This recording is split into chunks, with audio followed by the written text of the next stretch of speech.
농사를 짓는 이유는 풍성한 수확을 얻기 위해서입니다.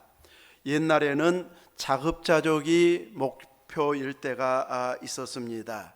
자급자족이 만족일 때는 이제 수확할수록 이제 이익이어서 많이 수확할수록 또 풍성함을 누리게 되어지는데, 지금은 자급자족을 하려고 목표를 두는 시대가 아니고 이것을 넘어서서 남는 것은 시장에 팔아서 또 이익을 남기려고 하는 시대에 우리는 살고 있습니다. 그래서 요즘 시대는 양 조절을 잘 하고 신경 써야만이 되어지기도 합니다. 그냥 많이 수확된다고 해서 좋아하는 것이 아니고, 너무 많이 과잉으로 수확되면 또 가격이 또 폭락되어 버리기 때문에 적당량의 수확이 요즘 시대에는 또 잘 맞추어지는 것이 좋은 이런 때가 되어졌습니다.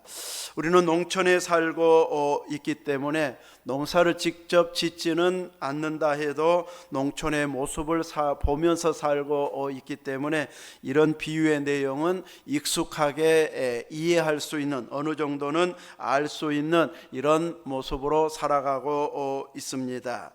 이제 오늘 곡식과 대조해서 가라지에 대해서 이야기하고 있습니다.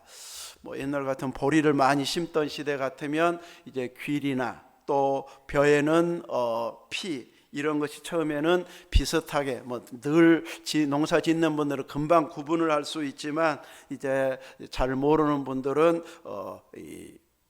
구분을 잘 못하는, 처음 와보는 분들은 잘 모르는 이런 분도 있기도 합니다. 제가 이제 이 학생들 가르쳤을 때 서울에서 그 권사님이 자기 딸 이야기를 하는데, 서울 살다가 처음으로 시골 기차 타고 내려가는데 딸이 소리 지르더라는 거예요. 와, 잔디 아름답다. 보니까 이 벼 심어 놓은 논이었는데 처음 보니까 야, 잔디야 좋다고 이렇게 소리 지르더라고. 그러면서 웃은 기억이 납니다.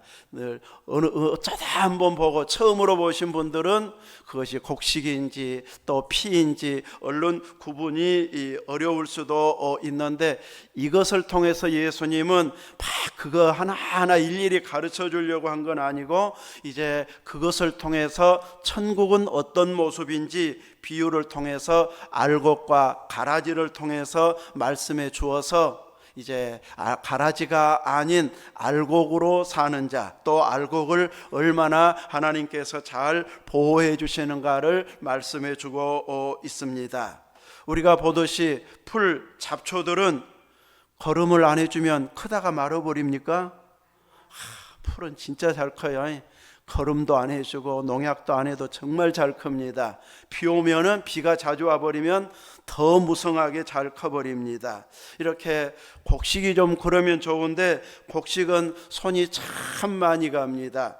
그래서 땀이 있어야 되고 손이 많이 가야 되고 또 잡초를 제거해 줘야 되고 또 병충해도 없애줘야만이 이제 풍성한 수확을 할 수 있지, 내버려 두어버리면 곡식반 풀반 되다가 나중에는 별로 거두는 것이 없는, 그래서 차 운행하다가 보면 지날 때마다 저기 한마디씩 꼭 하는 밭들이나 논이 있어요.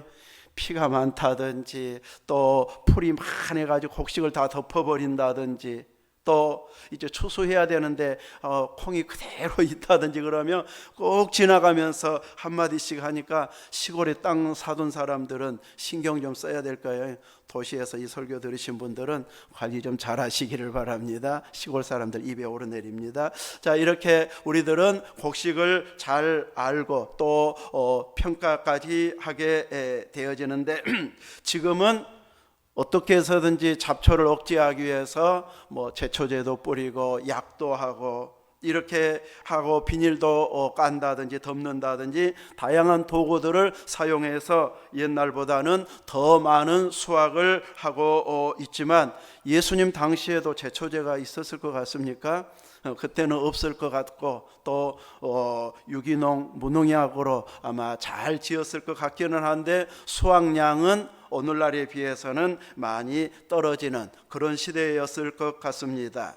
그런데 곡식과 비슷하게 생긴 이 가라지가 농사에 큰 피해를 주기 때문에 일부러 심는 것은 아닌데 좋은 씨만 곡식만 심었는데 나중에 보면 꼭 함께 들어가 있어서 잘도 자라는 이런 모습을 보게 됩니다. 오늘 비유에서도 어느 날 종들이 좋은 씨를 뿌리고 나서 가보니까 뿌리지 않은 가라지가 난 것을 보고 주인에게 보고합니다.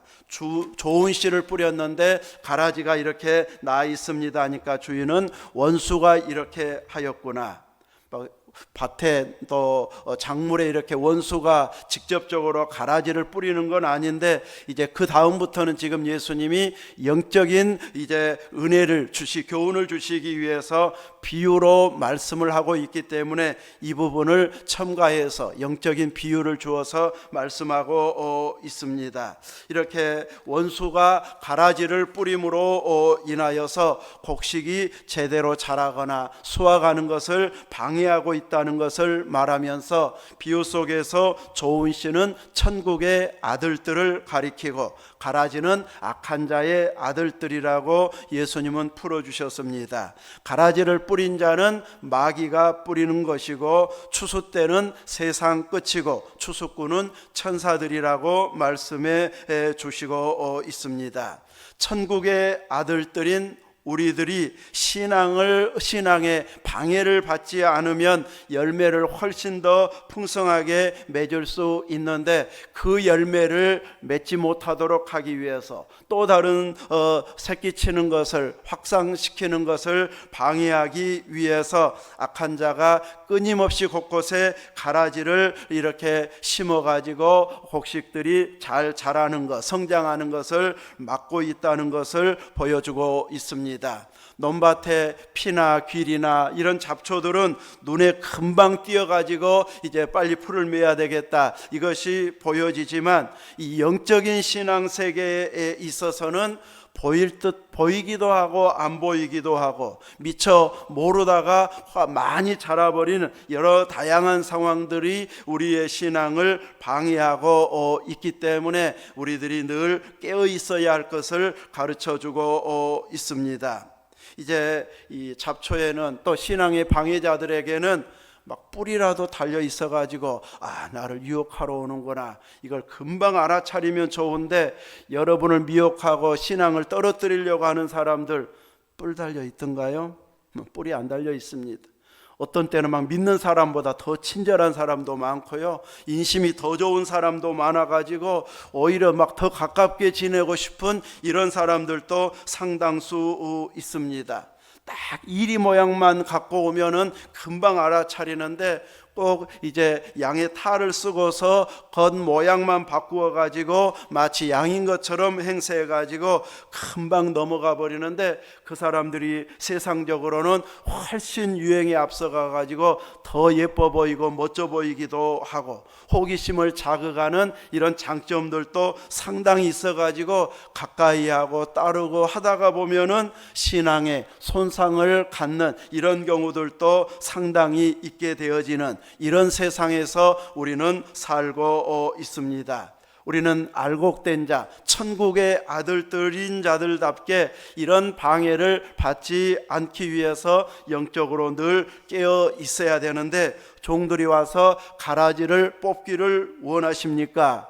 이렇게 우리에게 물어본다면 뭘 그런 걸 물어보냐, 당연히 뽑아야지 그것까지 물어보고 뽑냐 하면서 혼날 일인데 이제 여기에서는 일부러 물어볼 때에 주인이 가만두라 이야기합니다.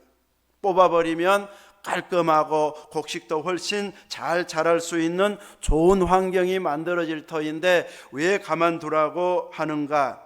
바로 가라지는 무성해서 자라가면서 뿌리까지 옆에까지 막 확산해 가가지고 곡식의 뿌리와 자기 뿌리가 얽히고 설키게 만들어 가지고 뽑으면 같이 뽑혀진 곡식들이 있게 되어집니다. 그래서 조금 그 정도 피해 보는 것쯤이야 뽑아버려야 차라리 낫는 농사의 전체적인 수확으로 보면은 그것이 훨씬 더 유리할 수 있는 것이 농사법이라고 할 수 있는데, 영적인 비유를 통해서는 주인은 뽑지 말라고 말합니다.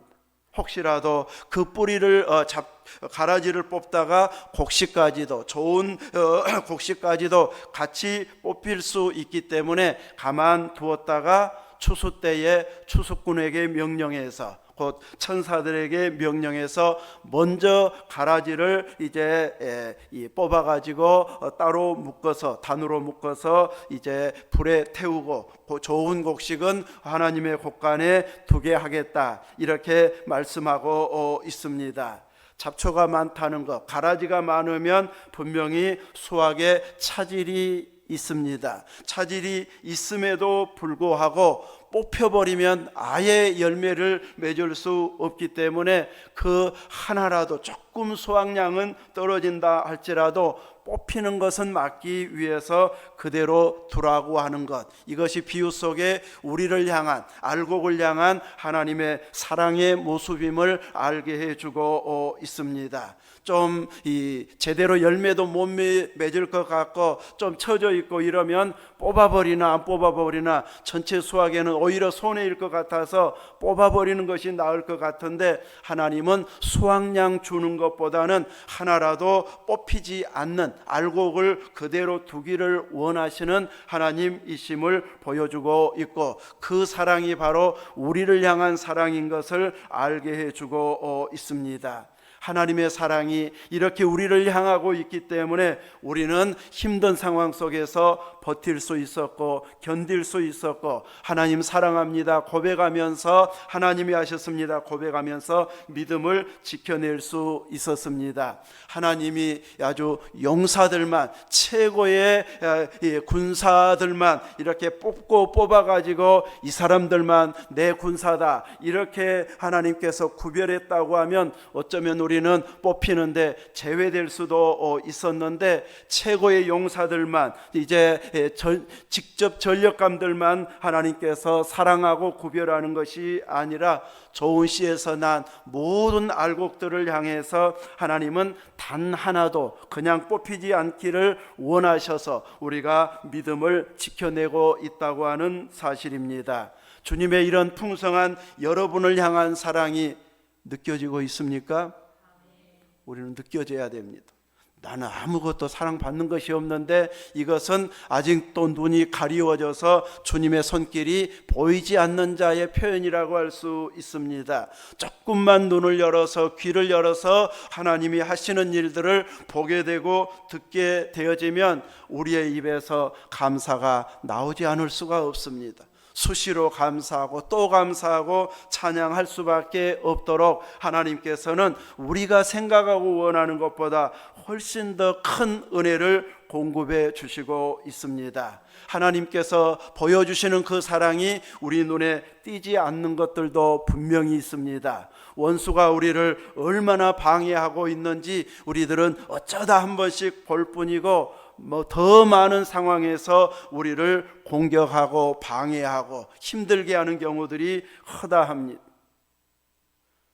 국가적으로도 교회적으로도 지역적으로도 하나님께서 외면해 버렸다면, 그때 은혜를 베풀지 않았다면 훨씬 더 큰 위기가 왔을 텐데, 우리는 모르고 지나갈 수 있지만 나중에 그 나라에 가서 보면은 그때 이만큼 심각했구나, 우리나라가 전쟁 위협에 놓여 있었구나, 혹은 또 더 큰 어려움이 있을 뻔했는데 하나님께서 이렇게 막아주셨구나 하는 것들을 보는 이런 날이 올 수도 있을 것입니다. 이렇게 우리는 주변에서 직접적인 방해자들만 볼 뿐이지 은근하게 방해하고 있는 이런 세력들은 보지 못하고 넘어가 버릴 수 있는데, 그런 부분까지 하나님께서 막아주시고 은혜 주셔서 오늘의 우리가 있도록 인도해 주시고 있습니다. 이런 방해물들은, 방해자들은 보지 못하기 때문에 우리들은 내가 노력하고 내가 열심내고 내가 고생해서 이만큼 이루었다고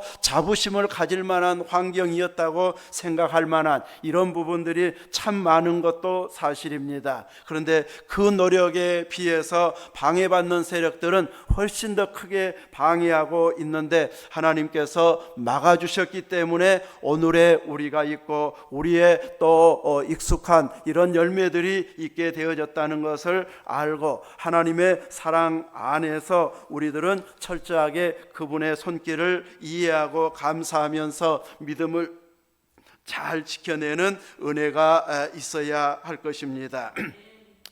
가라지의 세력은 워낙 힘이 있습니다.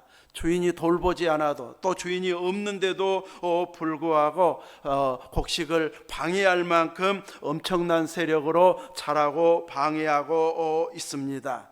가끔 도시에서 시골 땅을 사두신 분들은 심어놓기만 하면은 저절로 자라는 줄 알고 처음에 시작하는 사람들도 있습니다. 과수원을 산 사람은 가만두면 뭐 큰 돈은 못 벌어도 우리 먹기에 충분할 만큼은 딸고 또 주고 싶은 사람들에게 어느 정도 나누어 줄 수 있게 거둘 수 있겠지, 이렇게 생각하고 했다가 막상 와서 해보다 보니까 얼마나 힘들었는지 그 다음에부터는 그냥 다 맡겨버리고 이제 새 안 줘도 된다고 그럴 정도로 이제 힘들어하고 권사님들만 고생시켰다고 이야기하는 분들 직접적으로 제가 장로님들한테 들은 적도 있습니다. 이렇게 막연하게 그냥 저 푸른 이 초원 위에다가 멋진 집을 짓고 또 과일나무 많이 심어놓고 거둘 것 같지만 이 약 안 하고 가꾸지 않으면 먹을 것이 없을 정도로 이렇게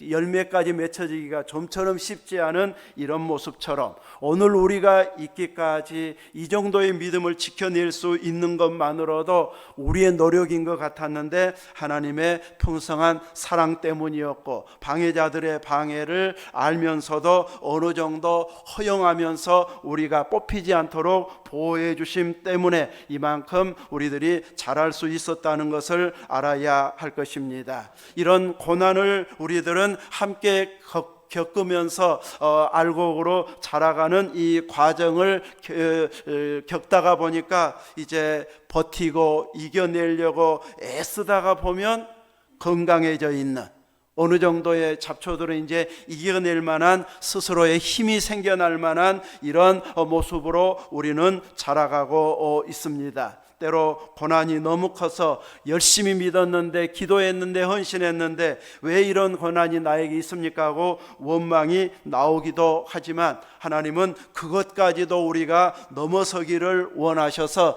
단련하고 있다는 것을 알고 우리들은 가라지를 능가할 만한 이런 강한 믿음을 가지고 이겨내고 알곡을 맺어가는 이런 신앙이 되게 해야 할 것입니다. 주님은 우리를 사랑하시는 분이십니다. 우리가 그 사랑을, 내가 그 사랑을 받은 주인공이 되어졌습니다. 주님의 이 사랑은 언제까지 계속될까요? 추수 때까지입니다. 최후의 심판 때까지입니다. 우리가 이 세상 마감하는 그 날까지 우리 한 영혼을 하나님은 소홀히 대하지 아니하시고 끝까지 사랑해 주시고 보호해 주시는 우리는 존귀한 신분이요 천국의 시민권을 가진 자요 상속자로 사는 존귀한 자가 되어졌습니다. 추수 때가 되면 우리를 방해했던 모든 방해자들을 모아서 저 무저갱으로 지옥으로 넣으실 것입니다. 우리는 이렇게 심판의 대상이 아닌 하나님의 유산, 아버지의 유산을 받을 상속자로 사는 존귀한 자가 되게 해 주셨기 때문에 그 존귀한 신분을 기억하면서 잠시 있는 고난 때문에 낙심하는 자가 아닌 최후의 그날까지를 바라보면서 풍성한 열매를 맺어가는 우리들이 되어져야 할 것입니다. 우리는 믿음의 생활을 지켜나가면서 우리의 주인 되신 주님의 마음을 헤아리고 주님이 우리를 통해서 어떤 기대를 하고 있는지를 알면서 그 사랑을 계속 간직하고 또 고백하고 표현하면서 계속해서 풍성한 알곡으로서의 열매가 풍성해지는 이런 믿음이 되어질 수 있기를 주님의 이름으로 축원합니다. 아멘.